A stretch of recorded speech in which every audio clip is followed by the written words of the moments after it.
I do.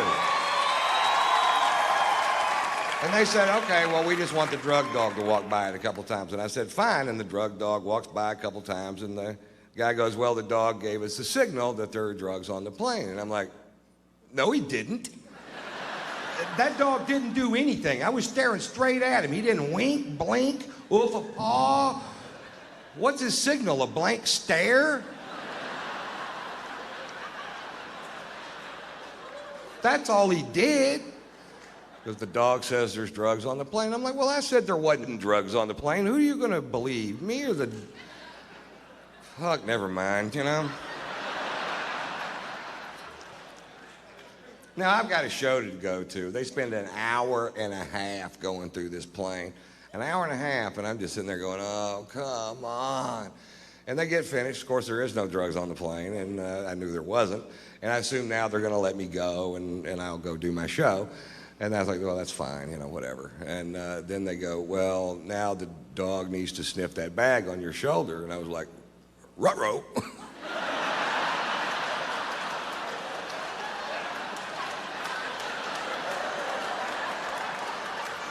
They found 7/8 of a gram of marijuana in my bag. Now, when I have 7/8 of a gram of marijuana, I consider myself to be out of marijuana. That is no weed. And it's medical marijuana. It was prescribed to me by a doctor in California where I live. And I told the cop that, and he said, well, what did you tell a doctor to get a prescription for marijuana? And I said, well, the doctor said, do you have any symptoms that marijuana helps alleviate? And I said, well, I get bummed when I run out of weed.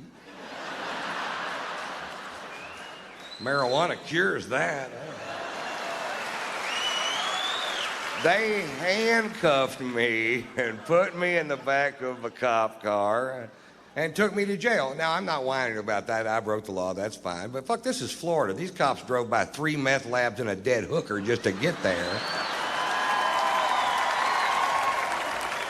They processed me through county jail. Now, for whatever reason, I had a bunch of cash on me. I'd been on the road for a while. And now they got to count it in front of me. And this guy comes over and he goes, hey, man, I'm going to have to count that money and you're going to have to watch. And I'm like, fuck, not you. Fuck, no. This money's in banded $5,000 stacks. And he picks one of them up and he goes, 1 Mississippi. He didn't really say Mississippi, but he fucking could have. 2 Mississippi. And I go, you can't do it that way. It'll take forever. Just take the band off and start counting. 1, 2, 3, 4, 5. When you get to 50, that's 5,000. Then just start the next stack. And he goes, that's a good idea. That's what he said. So he counts the second stack and he goes, hey, buddy, wait a minute. There's only 42 in this one. I said, oh, that's okay. Just get 8 more out of this one. Put it in this one. Now you have 2 stacks of 50. That's $10,000. I'm teaching this motherfucker how to count. So I was in jail for an hour and a half, and I don't know how word gets out so fast, but when I walk out of the jail, there's a big truckload of kids, and they have these signs that say, free Tater.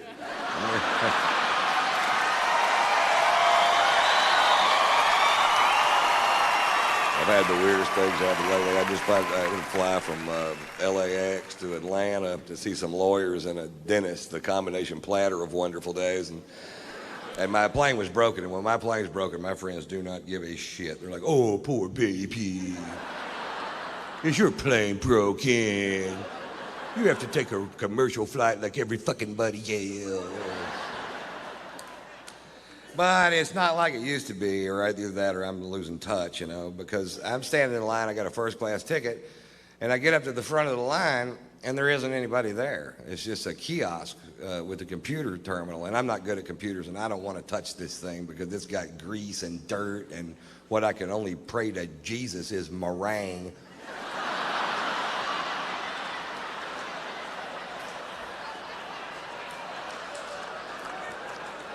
But it works pretty good, you know. I swipe my card through there, and up pops a diagram of the aircraft, and it shows all the seats on the plane. And it shows which ones are occupied so you can choose your own seat. And that is almost a great idea. What would make that a great idea is if there was a photograph of the person sitting in that chair.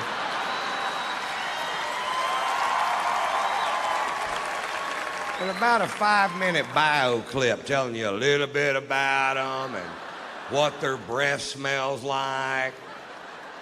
Right, because I picked my seat and I'm in first class, so as soon as I walk into the cabin, I can see my chair, and sitting right next to me is a big fat fuck.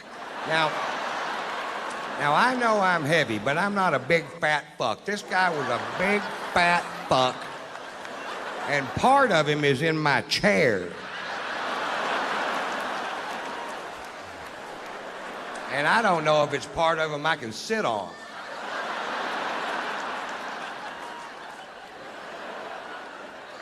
Hey, I've got a little tip for the morbidly obese, and I don't mean to sound cruel, but once you get to 550 pounds, stay home and go for the record. I'll sponsor you. Write tatersalad.com on your gut, and I'll send peaches over there. Peaches? Why wouldn't I send pizzas? I'll send peaches in a salad. But where would be the comedy, Mr. White? Oh, so you're all hung up about that, huh?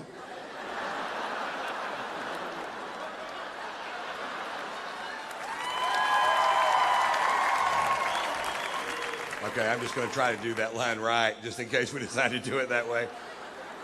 I'll send pizzas over there.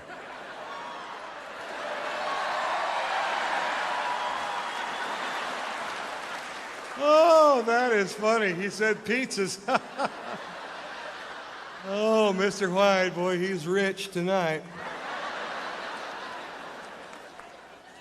I get to Atlanta, and I check into the Ritz Carlton hotel, and the next morning I go to take a shower, and there's no hot water.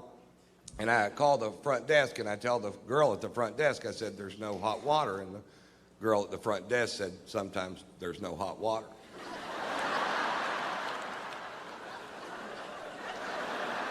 Didn't I just tell you that? I said, I've stayed in $20 a night motels. The water was so hot you could cook your nuts with it. He goes, well, every once in a while, everybody will wake up at the same time, and they all take a shower at the same time, and we just run smack out of hot water. You guys didn't think about that. They thought about it at the Motel 6. But that whole concept of people wake up in the morning with shit to do got right by the Ritz Carlton Hotel.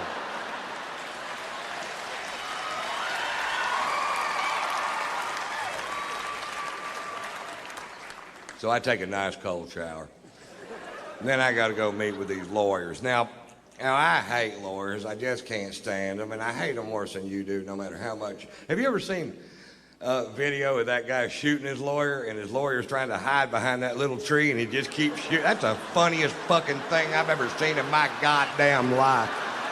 I've got that on my video iPod, and if I just need a chuckle sometime during the day, I just hit the play button. Play, pow, pow, pow, pow, ha, ha, ha, ha, ha, ha. Play, pow, pow, pow, ha, ha, ha, ha, ha. Play, pow. I do that till I come.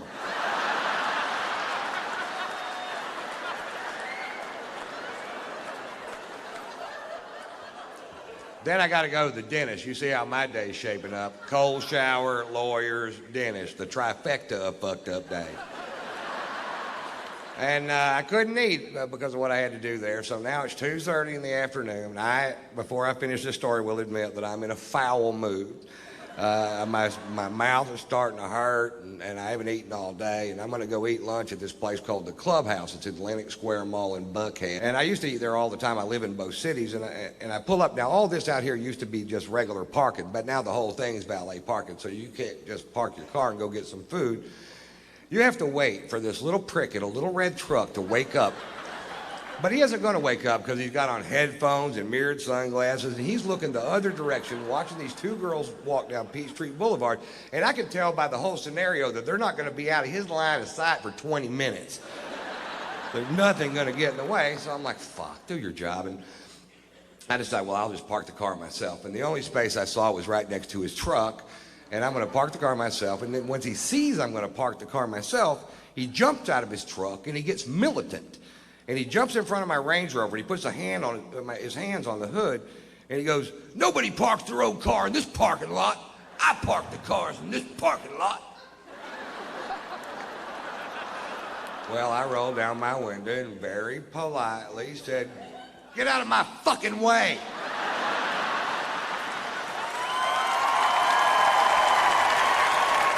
He goes, "Nobody talks to me like that. You can't park your car in this parking lot." And I said, "Fuck you." He goes, "I'm calling the police. What's your first and last name?" I said, "It's fuck you. It's F-U-C-K, capital Y-O-U.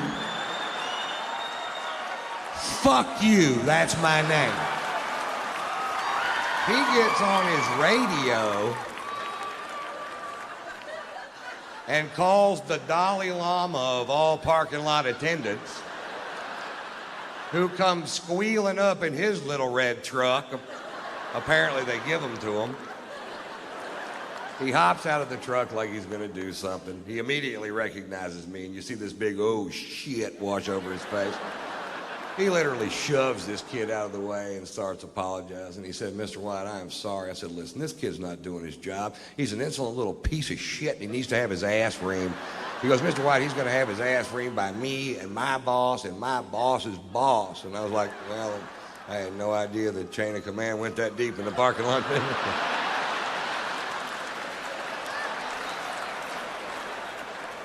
He said, "Mr. White, let us take your Range Rover. We'll wash it for you. We'll fill it up with gas. We'll park it, no charge." I said, "Don't park it here. I don't want this little prick to key it."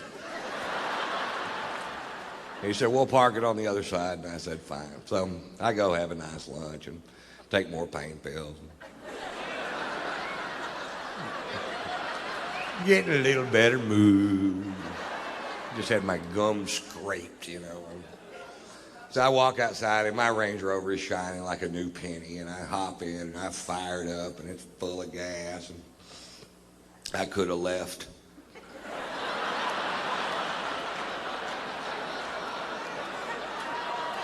But instead I drove back over there where that kid was. I rolled down my window and he rolled down his window, and I went, "How'd that work out for you? Pretty good?"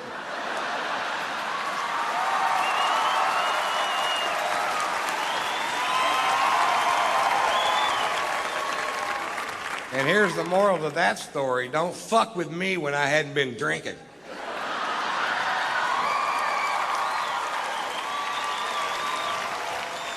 Pulitzer Prize-winning author Norman Mailer died last year at the age of 84 years old. For the last 60 years of this man's life, he drank to excess every day. He was married 6 times. He smoked pot. He stabbed his second wife. And I've never read one of his books, but I got to tell you, I'm a huge fan.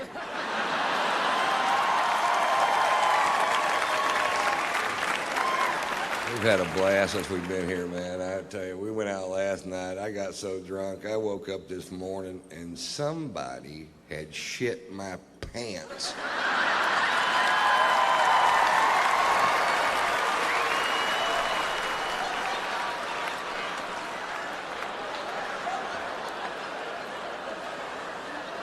I don't know who it was, but I know he eats corn.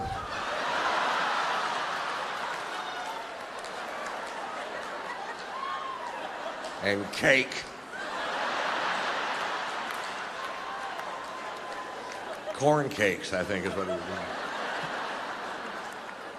I just got back from Europe. I took my son, Tater, to Europe. We were in Spain during the running of the Bulls, but we didn't go to the event because we couldn't figure out why you would. The people that we know that live there were pitching this really hard, and they said that this event's been going on for over 500 years. And I'm like, what? Really? And they explained it to us. Apparently 540 years ago, a bunch of gay sailors in white suits with red scarves got all fucked up and turned loose the cattle and tried to, I'm paraphrasing. I'm like, you're in the fucking bathtub. We wouldn't be there in 15 minutes if we were where you said we were.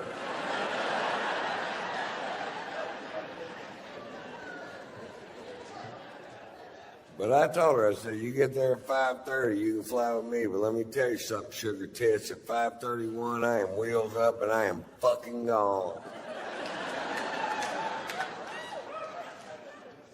I said that. Not very loud.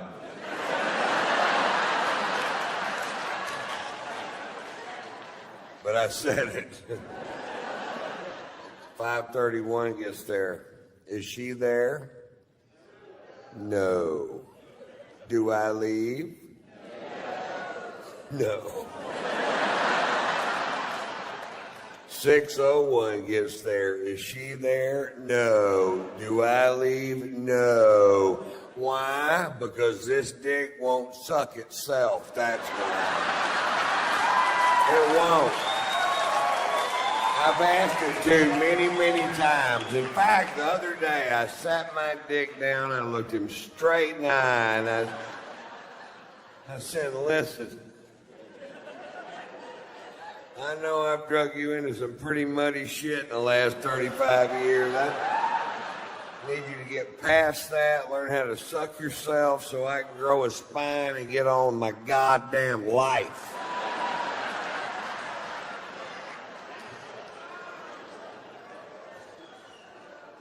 It went in one ear and out the other.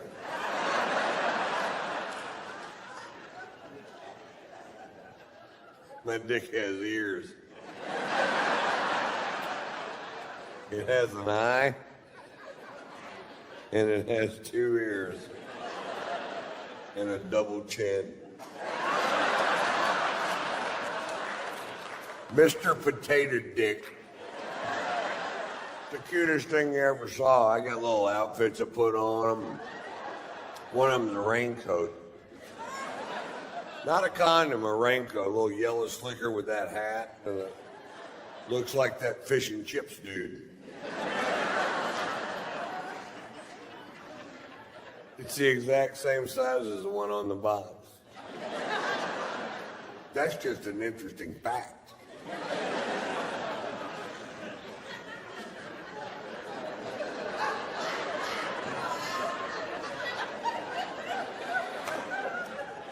What is it, Ron? An interesting fact. Anyway, so we go see Love and Beatles Cirque du Soleil show. I'm a huge fan of the Beatles, and I just love their music, always have. And Cirque's always fun, and our shows are at the same time, so I'd never been able to see it. And I got 8 people from my camp. My wife's sitting next to me. We have great seats because I work for the Mirage, and everything's perfect, except right behind me, these 2 chicks are just jabbering. Not about the show, just jabbering. Just jabber, jabber, can't shut up. Jabber, jabber, won't shut up. Jabber, fucking jabber, jabber. The kind of chicks that can talk around a blowjob. You know what? Well, I told him all day, if you don't fix that goddamn screen door, I'm going to come out and I'm going to hurt some fucking people. If I come on one more time, that baby got a shitty diaper wrapped around his ass, I'm going to go to the swap meet and get a dress to wear at Arby's on Sunday.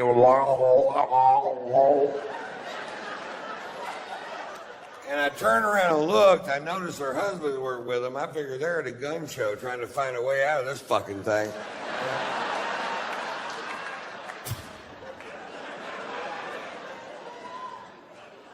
Well, that's way better. I hear the guy sitting next to him go, hey, could you hold it down? My family's trying to watch the show. And she goes, fuck you, we paid our money. We'll do what the hell we want.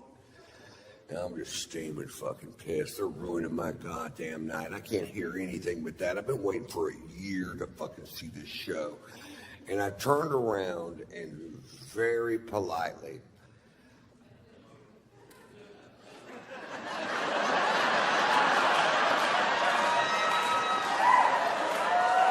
don't start with me. Very politely, I said, lady, talking during live theater, as far as social skills goes, is like shitting in the street. You better mind your own business. I said, you better quit shitting in the street. He goes, I'll have you thrown out of here. I said, if you don't quit flapping your fucking cock holster. Everybody heard that. Before, it was a little disturbance right behind me. Very few people privy to that one. Then 1,700 people hear me go, if you don't quit flapping your fucking cock all the time.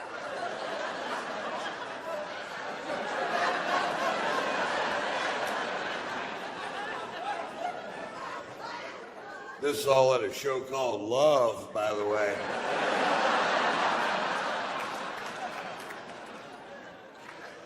I had her murdered and buried in the desert. Vegas, baby. Careful who you fuck with.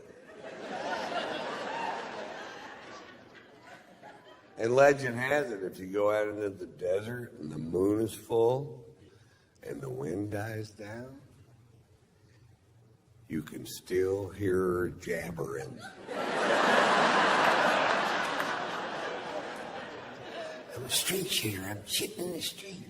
Did you? What the fuck was that? That's that chick Ron killed.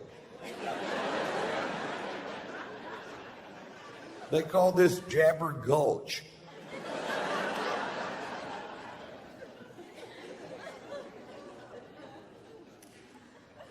My favorite thing about playing Vegas is I get to play this golf course called Shadow Creek, which is one of the most exclusive golf courses in the world. I worked for them 3 years, didn't even know it existed, because they knew if I found out it existed that I'd pester the fuck out of them until they put it in my contract, which is exactly what happened. It's amazing. This golf course is just fucking so tricked out. The first time I walked through the gates, I was like, nobody's stopping me. It's where all the pros play when they're in Vegas. And I was out there this summer, and Tiger Woods was out there just dicking around.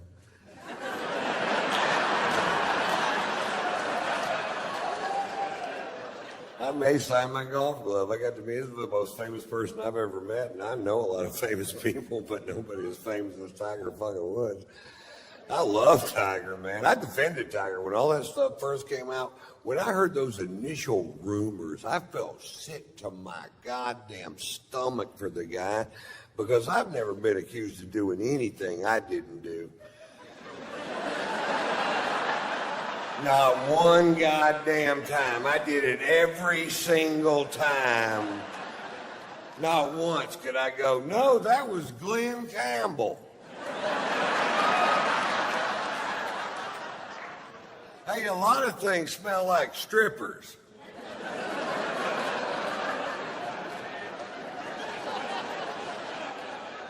And I defended him to my wife. I said, you don't know what this guy's been through. He had his first famous golf shot on television when he was 2 years old. You don't know what his home life's like. You can't judge the guy because he made one mistake. And he gets caught with number 13, 14, 15, 16. I started going, God damn, Tiger, come on, buddy. And it got to the point where every time he got caught with another woman, my wife would go like this. What? I don't even know the fucking guy. You act like I was holding his dick the whole time. We watched him make that long apology on television, and afterwards my wife goes, well, do you think a guy like Tiger could quit cheating on his wife? And I said,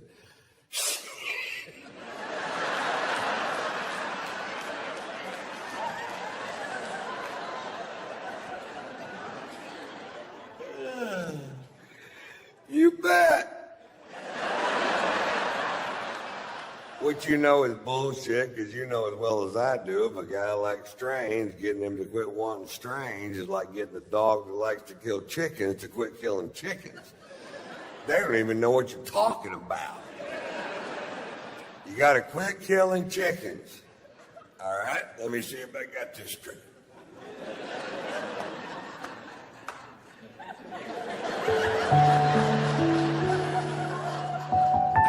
still kill chickens.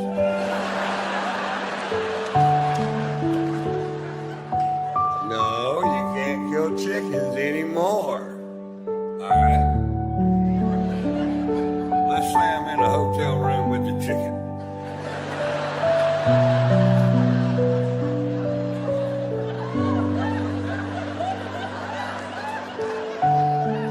Let's say the chicken just wants to touch me. Can I kill that chicken? No? My wife told me all women want the same thing. They want to marry somebody who will never have sex with anybody else, no matter what. And I said, well, then maybe you should consider marrying somebody that nobody else wants to fuck. If it means that much to you, don't marry the most famous golfer in the world. Marry the most famous frisbee golfer in the world. Ain't no way to fuck that dude.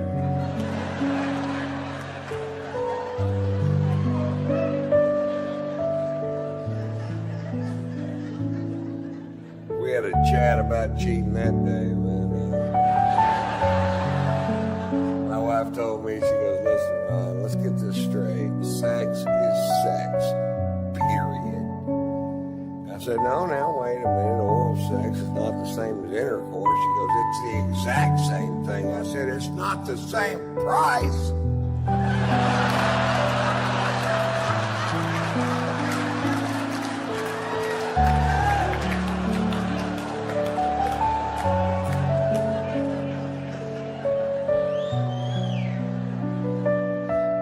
That on the radio.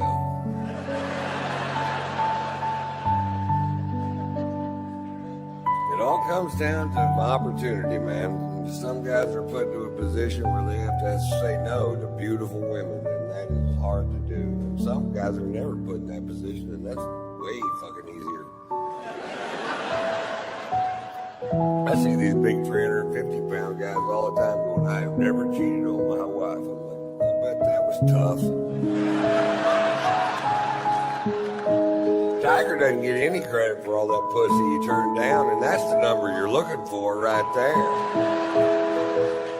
My wife's best friend, her husband cheated on her, and my wife hates Tiger's guts, and I'm like, well, what about that guy? You don't hate that guy? She goes, he did it one time. I said, he had one chance. This guy had sex with 100% of the women he possibly could his entire goddamn life. Tiger was 18 for 82,000. That takes a little goddamn discipline right there. If 82,000 women want to have sex with you and you only fuck 18 of them, that's love. He was in love with that woman. She broke his tiny Tiger heart.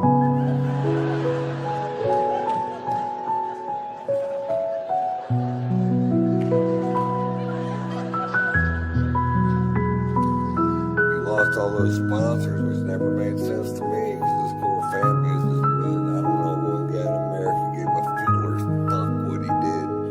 I guarantee you, not one guy in America went, really? Tiger got some straight pussy? I'm dropping AT&T.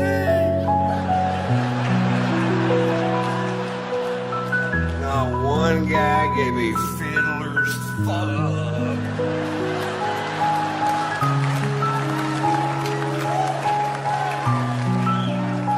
Now, when they were around their wives, they'd act like they gave a fiddler's fuck, get all foghorn, leghorn.